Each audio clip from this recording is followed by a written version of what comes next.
অনেক দিন আগের কথা। এক বিশাল সবুজ জঙ্গলে পিকু নামে ছোট্ট কিন্তু ভীষণ বুদ্ধিমান একটি কাঠবিড়ালি বাস করত।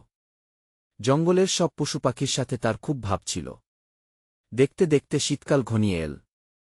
জঙ্গলের বাতাস ধীরে ধীরে ঠান্ডা হতে শুরু করল, আর গাছের পাতারাও ঝরে পড়তে লাগল। কিন্তু জঙ্গলের অন্যান্য পশুরা, যেমন মোটা ভাল্লুক, চঞ্চল খরগোশ আর বোকা শিয়াল, খাবার জমানোর বদলে সারাদিন শুধু খেলাধুলা আর গল্প করেই সময় কাটাচ্ছিল। পিকু বুঝতে পারল, এভাবে চলতে থাকলে প্রবল শীতে সবাইকে না খেয়ে কষ্ট পেতে হবে।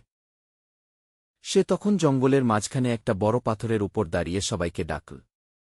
পিকু বলল, বন্ধুরা, শীত কিন্তু চলে এসেছে।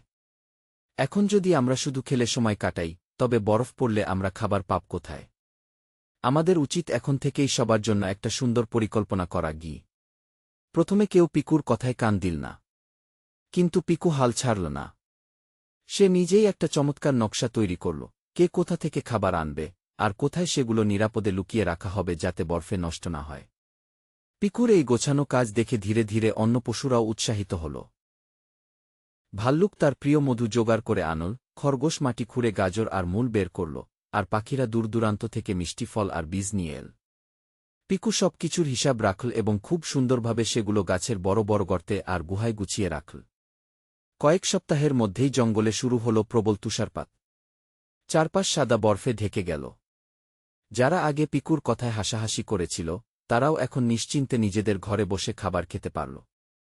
সবাই বুঝতে পারল সঠিক সময়ে সঠিক পরিকল্পনা কতটা জরুরি।